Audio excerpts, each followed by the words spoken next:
Hello. Hi. What you doing, everybody? It's obviously not morning, No, it's afternoon. but we're doing it. So, what day are we on? February 17th. This is Man Cub and Mama Bear.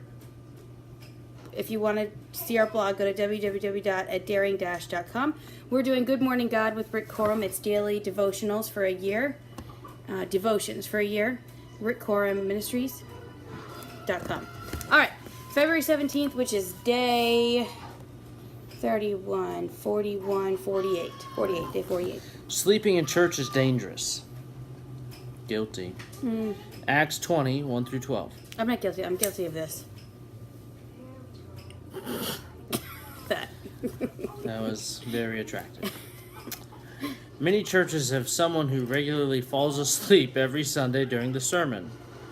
During services in the colonial American church of the 1600s, deacons would walk up and down the aisles carrying a long stick with feathers or a foxtail attached to the end of it.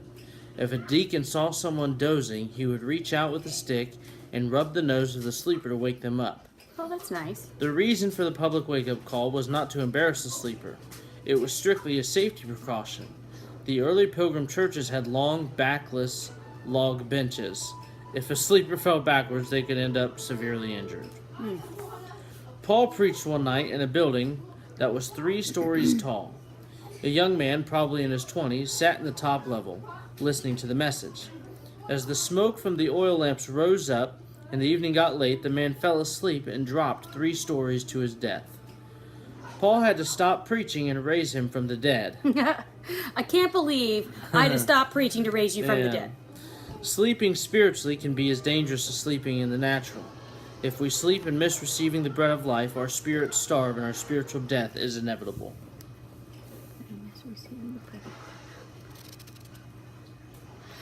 Okay. Confession. So what would... Oh, okay. Confession. Wait, can I have a question, though? What would be considered sleeping? Sleeping. Spiritually? Yeah. Not doing anything. Sitting there. Not listening.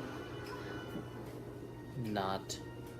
I mean, it's interesting because, like, sleep is something that I feel like doesn't actually come on instantly. It's, like, gradually, and it's really... It's got, like, a heavy pull. Not me, I'm instantly asleep. No, but, like, if you try to fight it, Yeah.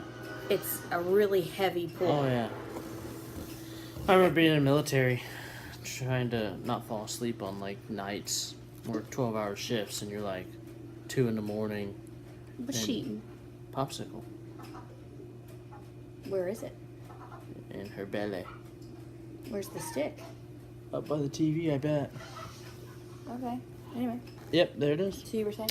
But I remember, like, having to get up and walk around and, like, do push-ups and jumping jacks, like, trying to stay awake.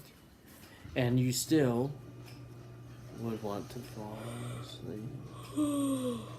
Because you're just so comfy and tired. And you know me, I can't function that well when I'm tired. You just don't function at all. Like, it's just you sleep or you function, period. There's no in between.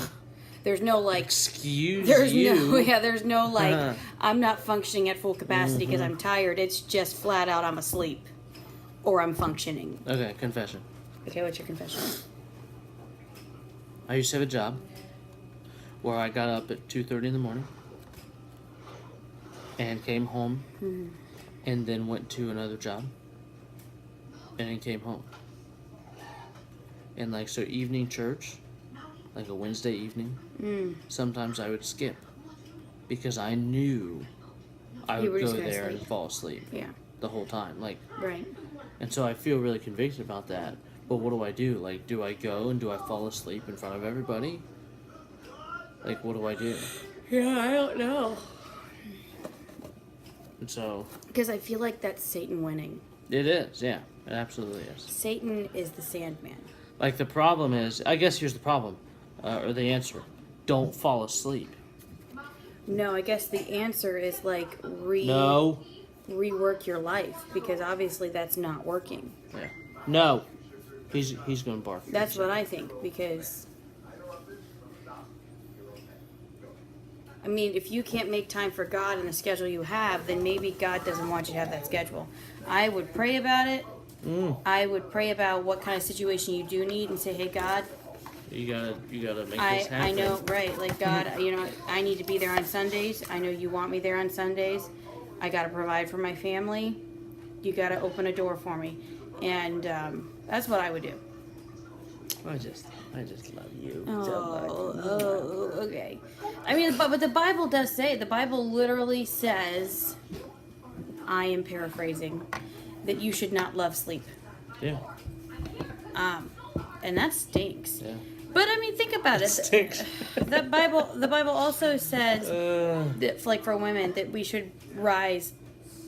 Not that we should, but that, like, the perfect woman would rise before the sun comes up. I think that's perfect Christian. Or rise early. I mean, we've talked about that applying to all Christians, not just women, but in general, you should strive to be awake before the sun rises. And if you've ever done that, if you've ever gotten up before your kids and before your whole family rises, just to start your day, you're done with most of your tasks before noon. And then noon hits, you're like, whoa. You're like, it's only noon. Only noon. It's only noon. And then you make the bad decision to take a little nap because you're ahead of schedule, and then you get behind again. Like, you take a little, 3-hour nap. A little snoozy. Little snoozers. And you're like, it's 3 o'clock already. What have I done? Yeah. All right. So that was my confession. What's your confession? You're tired right now. You're welcome. My confession is... You're welcome. that I struggle with... I mean, everybody struggles with sleep, I think, but I struggle with sleeping spiritually, I think. Where, I think sometimes I allow myself to get to that place because, well, we're so busy, we got so much going on, and so spiritually you kind of take a step back, and then all of a sudden you are, starving for Bible. You're starving to hear messages and things because you have lost some spirituality. You're really throwing me off. I know. She's throwing me off. I don't know what I was saying. You're really starving for Bible. I'm just saying, I struggle with allowing myself to sleep spiritually because my life gets so busy, and I put my life before God, and I really sometimes have to reel myself back in and be like, okay, you're making me fall. Really reel myself back in and say, okay, Can you do the reeling motion again? no, you have to stop interrupting me because I cannot think today. Sorry, I'm so sorry. I don't know. Don't ask me for my confession again. You should get on screen. Obviously, I need to take a nap. I tried. Well, these guys have seen me. Everything is sliding. When we're doing one and I'm falling asleep. One of these? Yeah. I think I have literally fallen asleep in one of these videos. Because it'll be later on, and I'll be like, did we do bedhead confessions? You'll be like, yeah. When? And I'm like, did I say something stupid? And then you're like, well, you always say something stupid. I was about to say that. Anyway, have you ever fallen asleep in church or spiritually? And or spiritually. See, right now I'm struggling with that sleep, the not spiritual sleep, the regular sleep, and that's why I can't think. I can't function. I sat down. I should not have sat down. Yeah, on a comfy bench. Yeah. All right. How about I stay?